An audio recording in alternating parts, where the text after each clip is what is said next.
Welcome, everyone, to Asian Pacific Voices Radio, where you will find stimulating conversations that explore diverse topics and stories that impact our Asian and Pacific American communities.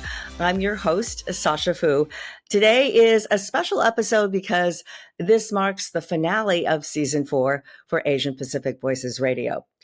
Our guest today is probably one of our best dressed guests ever in the history of Asian Pacific Voices Radio.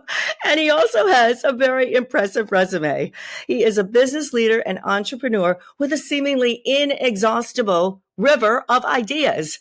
Jonathan Sposato, let me say that again, loves nothing better than to start things and make things and build things. And he's done a lot of it.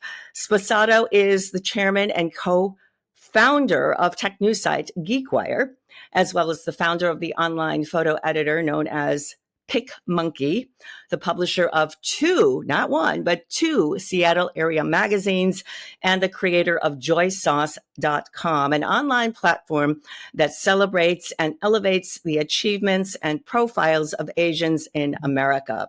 And last but not least, he is also a brand new 2024 inductee into the Asian Hall of Fame. I think that is a pretty exhaustive list of accomplishments, Jonathan. We're delighted to have you here. We're delighted to have you here. My first question is, when do you sleep? Sasha, first of all, I want to acknowledge that I am absolutely bowled over, gobsmacked by your amazing introing or hosting or emceeing skills. As someone who has to do some of this on occasion, you are superlative. You're really good at this. So I just want to make sure that I externalize that thought. So, stop. I want to learn more about you. That was amazing. Jonathan, I want to learn more about you. I want to start off with an odd question maybe, but I think it's a good one. There is a saying that show me the boy at 7 and I'll show you the man. My question to you, what was Jonathan like at 7? What is the young Jonathan like, and how has the young Jonathan become a part of who you are today? Wow. Well, first of all, that's a great question. It reminds me of presidential historian James Barber, who wrote in the 60s, I think it was the 60s, about how you can tell how someone is going to be a president, how they'll behave in the Oval Office by what they did when they were like 17, 18, 19, if there was like a pivotal critical set of decisions that they had to make, whether they were an honest person, if they had grit and worked hard. So I love your question about what was I like, or anybody at the age of 7. At the age of 7, I was living in Hong Kong, unchecked like a wild child, hopping on these shuttle buses, these vans that they had at the time, or getting on a double-decker, getting on and off, visiting my friends in other neighborhoods, going to Rosary Hill Academy, which was a little bit of an uppity private school that my grandparents could not afford to send me to, but my mom, who was living in Brooklyn and working as a nurse, she would send home money and to pay for me to go to Rosary Hill Academy. So it was an interesting time. I felt like I was living in two worlds. One was the bougie private school world, where there were the kids of expatriates and sort of rich kids, Hong Kong kids. But I would come home into this very, very modest Hong Kong neighborhood that was at the time in the Causeway Bay area. But if you say Causeway Bay now, people will get sort of a different idea of what it was like. It's much more like modern Aberdeen, where it was very kind of blue collar, working class. Streets were kind of dirty and messy. So I remember as a 7-year-old just kind of running around the streets unchecked, visiting my friends. But I was very happy. I mean, I was just a happy child. And I Jonathan, do you think that kind of just curiosity about doing things and not having a lot of parental supervision has had an effect on you as an adult, because you have this sort of unbridled enthusiasm for doing new things? I think so. I think that's a great question, Sasha. I think when you normalize to an upbringing like that, you start to see things, the world a little bit differently, as not being rigid, that there aren't really, like, whatever we think of as hard barriers, maybe they don't really even exist at all, right?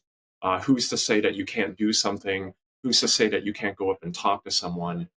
So the critical success factors for me as an entrepreneur have always been, hey, don't be afraid to walk right up to Steven Spielberg. And don't be a creep, don't be weird, but don't be a super fanboy, but like you can talk to that person, person to person, or don't be afraid to ask for something. I remember getting one of my first companies that I ever started right out of college was a games development company. I remember one of the first big gigs that we got that led us to become successful was that I walked right up to Mr. Arakawa, who at the time was the CEO of Nintendo. And I kind of was following him around at like a conference, and I just walked up to him and I said, "Hey, I'm in your own backyard. You guys are in Redmond. We're in Issaquah. Could my team and I start talking to you guys about doing games for you?" And so part of that is the naivete of youth. It was not from a place of arrogance, but from a place of just being kind of young and stupid and thinking like, well, what's the problem with just walking up to someone and asking for a job, right? So yeah, I do think that the early Hong Kong upbringing really was formative for me in that regard. Just briefly, to explain to our listeners, why was it that your mother was living in the United States and that you were living with grandparents in Hong Kong? How did that situation come about? Yeah, yeah, I appreciate it, Sasha. So non-obvious to anybody who sees my name, which is actually Italian American Sposato, I'm actually half Korean and half Chinese. I've always, growing up, identified as Chinese American because my mother's Chinese, and in fact, I didn't know that I was half Korean until much later in life. And it kind of, I will say to anybody who finds out that they're half something else when later in life, it kind of rocks your world. You're like, Mm. wait, what a minute, what? What I didn't know that I'm 50% Korean. So back in the late 60s, in 1966, I was born in 67. Um, it was not common for a Korean person to marry a Korean American person to marry a Chinese American person. At least in my knowledge, it's not very common. And so that's exactly what happened. They were dating and they fell in love. She got pregnant. He went home to Seoul to ask for permission to marry her. His mother fainted and fell down and forbid him from marrying her, marrying my mother, and threatened to disown him and all that stuff. All stuff that we can't understand today, of course, but back then that Hmm. was a thing. And so he couldn't marry her, and she was understandably upset. She had me out of wedlock. I was born in London. We lived in Brooklyn until such time that she really struggled and couldn't take care of me. And so she decided it was best for everyone if I went to Hong Kong to live with my grandparents and Hmm. her parents. And so she harbored some guilt about all this stuff, but I loved living in Hong Kong, and she was a great mom. But Hong Kong was great. I mean, my grandparents were retired; they could take care of me. We had fun. We laughed. They were very different, bringing me up versus how they brought up my mother and my aunts and uncles. I'd hear sort of stories of how they were very, very strict and all of that. But by the time I came along, they were very mellow, as people become when they get older and become grandparents. And so I just had a lot of fun uh, uh, growing up under them. It sounds like a great time to be a kid in Hong Kong and really have all Yeah. that freedom to run around. At some point, though, your mother wanted you back in the United States to live with her and her new husband, and you moved in with them in a mostly white community. What was that adjustment like for you? Yeah, boy, it's I would try to sum it up. It was crazy interesting. So I think something that a lot of Asian Americans in this country don't, maybe they don't quite know, or maybe they only hear about it from the prior generation, is how revered the United States is. If Mhm. you're living in Asia, if you're living in Yes. Hong Kong, as you know, the Chinese word for the United States is literally Gold Mountain, right? Mhm. And in fact, the word for America, it kind of there's, I don't know if it's just a phonetic coincidence, but it translates to like beautiful country, right? Beautiful. So this was it's very aspirational, if you could live in the United States. So I was really excited to go to the US. And that was underscored by two things. When I landed in Vancouver, Washington, where my parents picked me up, so Vancouver in British Columbia, I'm sorry, Vancouver, British Columbia, not Vancouver, Washington. When I landed in Vancouver, British Columbia, my parents went there to pick me up. It's only like a 2 hours drive from Seattle where they were. And the first thing that I heard out of anyone's mouth was Don Sposato, my soon-to-be legally adopted father. He Mhm. stuck out his hand. He was this big American guy, big white guy. Stuck out his hand. He goes, "Welcome home, son." And he was just the friendliest, warmest guy. And I always really appreciated. I think about, like, if I married a woman, she had a kid who was already, like, at the time maybe 9 years old, living overseas. I've never met this kid. It's a really nice thing to say that to someone. Welcome home, son, versus, Mhm. oh, hey, I'm Don or whatever, and then we'll get to know each other and we'll see how it goes, right? So he embraced me right away, and so I really appreciated that, and that was also formative in terms of how I think about the power of allyship and how I think about gatekeeping and some of the downsides to not allowing others to have a voice in our community. So we'll bookmark that. The other element that underscored my what it felt like to be back was OMG, the open space. So I didn't come back to the United States to New York City. I didn't come back to Mhm. San Francisco. I came back to Seattle, Washington in the year 1976, which was big, expansive nature and wildlife and trees and mountains and water. And I'd never seen anything like it. I was like, my God, there's a lot of room and space in this country, which to me was a physical manifestation of the kind of opportunity that we all had as new Americans. It's like, how can you not do something with this? There's so much bounty, there's so much natural resources, you have so much freedom and elbow space. And so that's what was going through my mind as a 9-year-old when I came back. What was it like for you at school with the classmates, mostly white? Did was this your first experience at being perceived as, "Oh, he's different than us," and how did you deal with that? Yeah, yeah, a great question. So it was tough. It was incredibly challenging, and there was a lot of overt racism. Not going to deny that. Um, it was tough getting beat up on occasion, but it also galvanized me and it toughened me up. And frankly, not the first time that I had felt othered or different. I felt that way in Hong Kong. It's all context, right? In Hong Kong, I was kind of like the American kid. I was like the weird kid that where my Okay. Cantonese was kind of rusty, and Uh-huh. I sort of was into things that they didn't know about, and vice versa. Um, so I was used to that. But in the States, being in Edmonds, Washington, which was it's a nice town, but Mhm. very to this day kind of blue collar and all of that. Um, Nothing wrong with being that, but just that being one of no other Asians was tough. It was also the time shortly after the Vietnam War where Mm. people had family members, fathers or brothers who didn't come home. And I think they blamed this terrible war in Asia, fighting Vietnamese people. And then um, yeah, it was just kind of tough. So I got picked on, I got beat up, but I also stood my ground, and I learned, frankly, that might is right, and there are ways that you can kind of hack the system. And so that's what I did, and did What do you well mean after hack the that. system? I'm intrigued by Yeah, that. yeah, so as it turns out, on a schoolyard, it's very Machiavellian, and I laugh a little bit because it's come full circle. I see my skinny 15-year-old son right now working out at the gym, desperately trying to get jacked, right? Because he feels like that he would have more social power if he was more athletic and if he was bigger. And so that's how I felt then too. And I did excel in sports.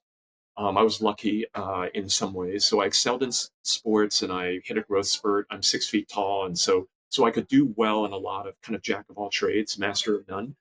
And then I was outgoing and socially outgoing. And so that worked to my advantage.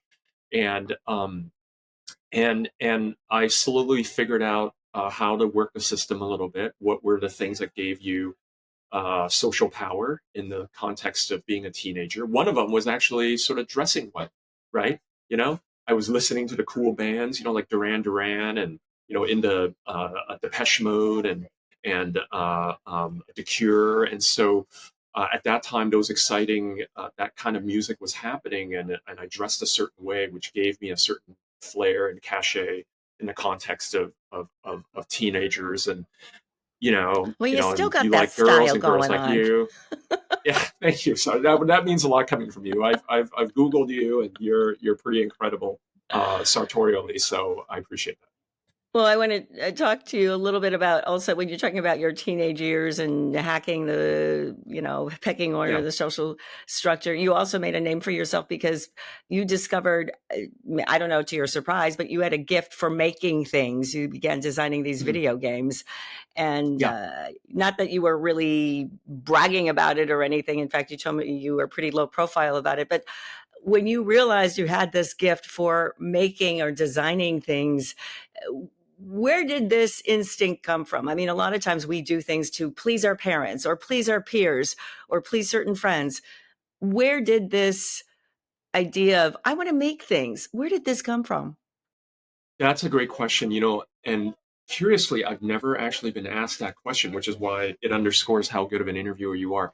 Oh, please. I my honest answer is I don't know, other than the fact that there were a lot of really cool things happening in the late 70s, early 80s.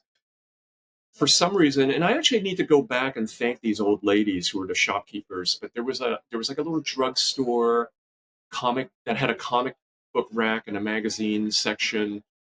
And these old ladies that ran that store always stocked it with the most interesting comic books and magazines. And some of these magazines were magazines like Starlog, Cinefex, Cinefantastic.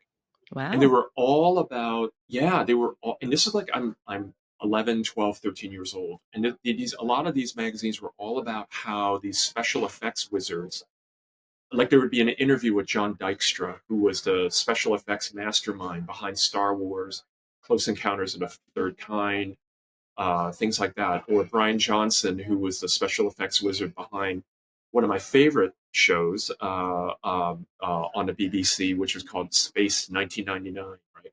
So these magazines would talk about how these guys made that stuff, and it Mm-hmm. was all. And I learned that important lesson was that it was all based on a certain kind of capital that you couldn't, that was invisible. It wasn't Mm. because of money. It wasn't because of some things, some coal mine or lumber. It was all out of their imagination that they created all this stuff. And they were very creative in terms of how they achieved these special effects or built the sets or made the costumes. So I was always really interested in that stuff. And if you buy into that story, then it's a short hop into video gaming, right? Because those things are very related. In fact, in the early days, well, I think still in the video game industry, you would cross pollinate from each segment. Like oftentimes when I had my video game company, we would hire people from who might have been furloughed from ILM, from Industrial Light and Magic, right? The special effects Okay. house, and vice versa, right? Or we'd hire people from Marvel Comics or DC Comics and vice versa. So there was a lot of crossover between those worlds at the time. And I think that that would be my honest answer to how I developed that. It was really rewarding and fulfilling to make things and to use a certain kind of invisible capital. To make things. And so you started with Yeah. video games, but then you Hmm. became interested in starting companies. I mean, this Yeah. tech Yeah. news site is Yeah. has Yeah. nothing to do with special effects.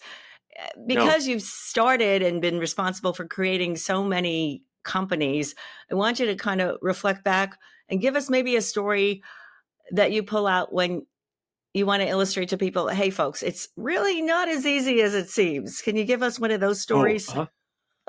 yeah, absolutely. I would say, quite frankly, well, I have one that's immediate of mine, which is Joy Sauce, which is the Asian American centered media platform where we've got unscripted reality TV shows. We've got sitcoms. We have a late night talk show. We have podcasts. It's going very, very well, but a difficulty that all entrepreneurs have to put up with, and it's been true every single time. Every single company, you count from the first company I started right after college to after I left Microsoft to Fatbits, Picnic.com, PicMonkey, GeekWire, Joy Sauce. Every single one, you have to put up with a lot of doubters, and you have Mm, to be okay with people saying, "Well, wait a minute, there's already this thing that's similar. How are you going to be better than that?" yeah. And obviously you have a reason why you believe your approach is going to be better than somebody else's, but oftentimes you can't convince the general public of that, and that people, Steve Jobs has a much more pithy way of saying it, which is our job is not to ask people what the next thing is. If we asked um, our users what they want, we would get something that is very different from what we would create, and then we would educate the users on what they want, right? Or Henry Ford had a similar saying: if I had asked people what they wanted as I was inventing the automobile, if I had asked people what they wanted, they would have said, "Give me a faster horse." They would not have said the automobile. Right. So oftentimes I think if you're doing your job, if your job as an entrepreneur is to try to think ahead of what would create greater value in the world, that's not the user's job. That's not the audience's job. Their job is to Mhm, enjoy it and to consume it. mhm. Inherent in that dynamic is that you're going to have a lot of doubters, and the doubters could be venture capitalists. The doubters could be people you're trying to recruit. The doubters could be a PR agency that you're trying to convince, hey, that you're trying to hire on retainer. It could be someone who's interviewing you. And so the hardest part is putting up with, and it kind of can mess with your psychology, your mood. That's what I was going to say. Is Yeah. putting up with, yeah, it's putting up with not weeks or months, but years of people saying no. And so now I feel like that the people that entrepreneurs are most like, I've been thinking about this a lot because I know people in this world, and that's people who are actors or directors or writers, people in entertainment, because Mhm. the ones that last, the ones that make it, there are very few overnight successes where they were a waiter and they got discovered or whatever. Mhm. The ones that you see that made it, that make it, they've been just freaking hanging in there for years, and they got every no from everybody, but they hung in there. And I've heard it said, I won't quote who it is, maybe she'd be embarrassed, but like a major movie star who's a friend tell me, some days I think that the only reason why I made it is because I just kind of hung in there and I didn't quit. Well, there's a So saying I that think that's how it is. there's a saying that you only can fail if you quit. At least that That's right. Yeah. for show Yeah. business, because Yeah. actors are Yeah. continually being turned down for roles. Hmm. And if you Yeah. finally say, okay, I give up, then you quit. And then, Yeah. of course, Yeah. but Yeah. Right. is there some truth to the idea that people who are successful are the most successful people are those who are not afraid to fail? Yeah, absolutely. I absolutely think that that's true. There are probably other kind of truisms also, but that's a top one, Sasha. I think that one is you have to not fear failure. Or I'll say the corollary is 100% true. Is that there's no way you will never succeed if you don't take that step, right? If you're too afraid to do something, you'll never do it. You'll never do anything. Have you don't have to be totally candid, but I'm going to ask you, Mm. have you ever had any projects in which you'd say maybe, on reflection, maybe that wasn't such a great idea? Yeah, no, I can be candid about that. Yeah, there's been like there was like a mobile project that I said yes to because the opportunity was interesting, but I was too much of a pleaser, and I think I wanted to just help a couple of friends who were desperate to Mm-hmm. have Mm-hmm. a business partner who had some credibility or whatever, and so that one was a little bit of a quagmire. Not anybody's fault. There's no blame there. It just didn't work out, Mm-hmm. and my lesson there was if it doesn't feel right, if it doesn't feel 100% right to you, I'm the only person that the concept has to please. Like I said, there's a lot of other naysayers, but if you feel good about it, then do it. But if you're kind of like iffy on it, why sign up for a 3 year, 3+ year commitment, slogging it out, right? So, No. so I've had at least one of those. Yeah. Are Yeah. you still friends with those So people? I am, and it's similar to when you go back to your high school reunion and the guy that was a bully that picked on you when you were like 9 or 10 years old. That guy Mm. is like we're now both old men and we're parents and then everything's fine. You know, Okay. it's I think in business there's stuff like that too. But no, we were friends to begin with. It's Okay. just I had to tell them that this is not working out. So Jonathan, switching gears, I want to talk about what it's like to be an Asian in America now in 2024. When I was growing up, of course, the emphasis was on something called assimilation. And that hmm meant to many of us who are the children of immigrants, minimizing our ethnic roots and our ethnic heritage. I mean, we could uh, talk about, yeah, yeah. I ate something Chinese at home, but you didn't really want to emphasize the difference hmm that you had between yourself and your white classmates. And hmm now, hmm in the last 10 years or so, there's been a real thoughtful, deliberate, my effort or to articulate that we are very, very proud of claiming our heritage and our roots. hmm And sometimes these two trends seem like they're at Yeah, opposition with each other. How do that's we right. assimilate as Americans, as Asian people in America?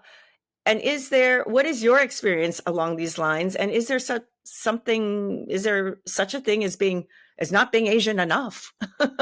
Yeah. Great. Again, fantastic question. So my observations are consistent with yours. Growing up, it was a little bit more emphasis on assimilating or being westernized in some way, which curiously enough, my 85-year-old Korean American father, who's very successful, was retired, successful career as a cardiologist, and was a captain in the Air Force, United States Air Force, and smart guy. And he goes, you know what, you don't don't disparage that upbringing. You benefited from fitting in a certain way, right? Mm-hmm. And because of that, I would say that a balance in our contemporary perspective on what it means to be Asian American, I think there needs to be a balance where we can't throw out the baby with the bathwater. It's wonderful. So I absolutely applaud how wonderful it is now that we're all very proud to embrace our heritage. But that doesn't mean that you and I are invalid, Sasha. It doesn't mean that we need to be on the receiving end of criticism about how we lived our lives wrong, or that our experiences as Asian Americans are canceled out. I think it's important to balance both. The reality is there is a difference in American culture, regardless of your ethnicity, as it relates to how we communicate, what is considered sort of getting ahead behavior in the workplace, Mm-hmm. in at companies, or social. What does it mean to how do you how are you how do you show up for your friends, right? In the social realm, those things are different in America, regardless of ethnicity. Those things are different than in the Far East. So just stripping away the layer of what your ethnic background is, there are just some things that make sense for us to do as Americans, right? That's true. Get out there Okay. and vote. Vote. Be civically virtuous. Yeah. Be philanthropic in your community. Host a party or two and invite your neighbors, right? Look outward as much as you look inward. Those are not bad things. And to me, they're orthogonal to the dynamic of what you astutely stated, which are sometimes at odds, which is like, how much do I assimilate versus how much I embrace my Asian culture? Listeners out there are welcome to kind of deconstruct that, and maybe I've got it all wrong. But bottom line is, I feel like there's a balance that needs to be achieved, Hmm. because sometimes I think the us older generation, there's you hear a little bit of blowback, about how, oh, you guys were too this or that, and I'm like, hey, it's all contextual. You would have done the same thing Right. in 1969, I guarantee it. So Well, I think also people have to recognize that at one point there were Japanese Americans who were being sent to internment camps. So the mhm. idea of, Yeah, standing up for your culture, your yeah, Japanese culture, your Chinese culture, your Korean culture, in certain historical periods, that could put you at risk. yeah, That yeah. that That's was right, a, and that was and a and, and very that's a great one. Yeah, that we have a column on joysauce.com called 442, which is a play on words. Just like mm-hmm, 411 is like, let me give you the 411 on this. mm-hmm, But mm-hmm, 442 is obviously a reference to the 442nd Nisei Regiment. That mm-hmm, was like the most highly decorated US Army unit in the history of the US Army, right? mm-hmm, Because these young men, and I think that there would be young women if they were allowed at the time, these young Japanese American men, what was their way of demonstrating their patriotism while they were interned was to mm-hmm, volunteer to join the army and to be the best regiment in the army, right? So mm-hmm. I would argue that's you can't be more assimilated than that, right? And that was their path to leg up and gain as much visibility and credibility as possible. So it's all context. With so many companies and businesses already under your belt, is there anything that you still have in your quiver that you might want to send up into the air in the next 10 or 20 years? Maybe a daydream that is in the back of your head and like, maybe that would be a great idea. Are you willing to Yeah, disclose that's a good that for one. us now? Well, I'm kind of living it. I depending on the timing of when this airs, there is something very, very, very exciting happening with Joy Sauce as it relates to how it can scale up and kind of the homes that it can reach, the many tens of millions of homes it can reach. I'm very excited about that. I've never done anything like that before, and just like everything else that I've never done before, you figure out a way to disrupt Mhm. it a little bit or to get ahead in smart ways.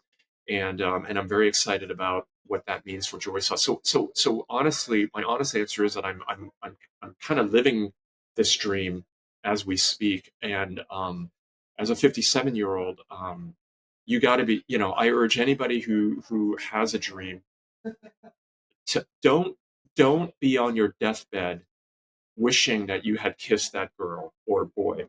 Don't be on Mhm. your deathbed wishing that you had quit your boring job and to pursue your ultimate dream.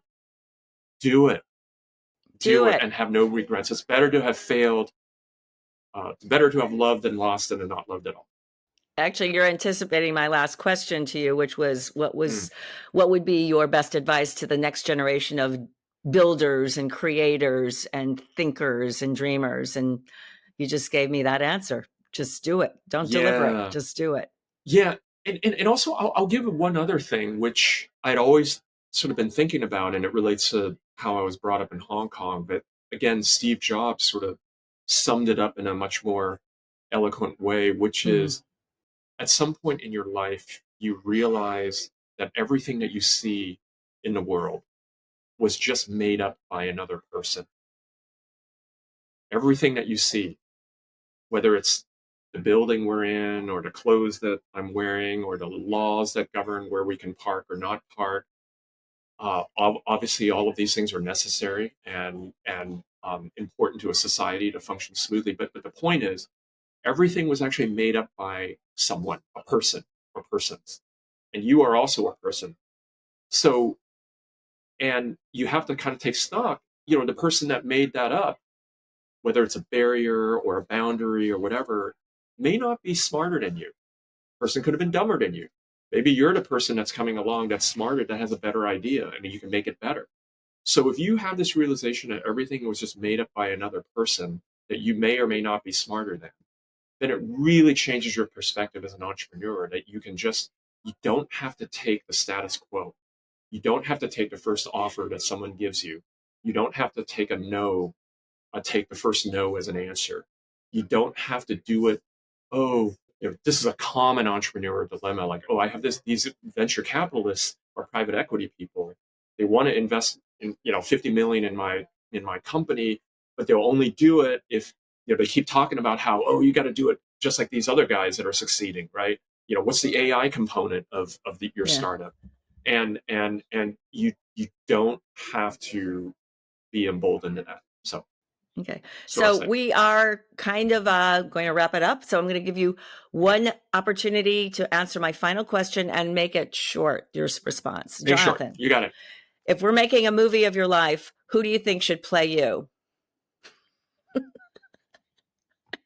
Well, Daniel Henney, of course. It has to be someone Asian, obviously, right? So yeah.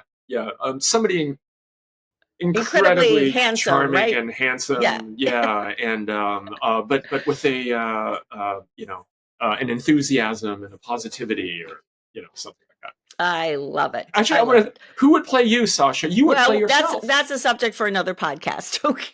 Yeah. All right. Yeah. Okay, anyway, it's been such a treat, such a privilege to talk to you and get to know more about you, Jonathan Sposato. I'm so happy that you were able to participate in our conversation today. How do people follow you on social media? Yeah, you can follow me. I'm mostly on Instagram and Facebook. I'm not on TikTok, and I'm not on X. Okay. But you can both. You can follow me. It's at Jonathan Sposato. So JONATHAN SPOSATO. No space, no underscore. Just at Jonathan Sposato, one word. All right, great. Thank you, Jonathan, once again.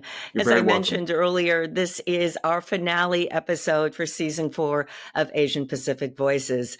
And in wrapping up, Asian Pacific Voices Radio is produced by Asian Culture and Media Alliance. It's a nonprofit organization that empowers our Asian and Pacific American communities with a voice to the media arts. And you can follow us through Facebook, Twitter, Instagram, and of course, we have our YouTube channel. I'm Sasha Foo. It's been an honor to host this episode, and it's been an honor to bring you impactful stories all season long. These stories celebrate our diversity, strength, and resilience of our communities. But this is not farewell. We're coming back next year with more inspiring stories for season 5. Until then, we want you to stay connected, stay inspired, and keep uplifting the voices that make our communities so resilient and so vibrant. Thanks from me and from everyone at Asian Pacific Voices Radio, and we'll see you again next season. Bye for now.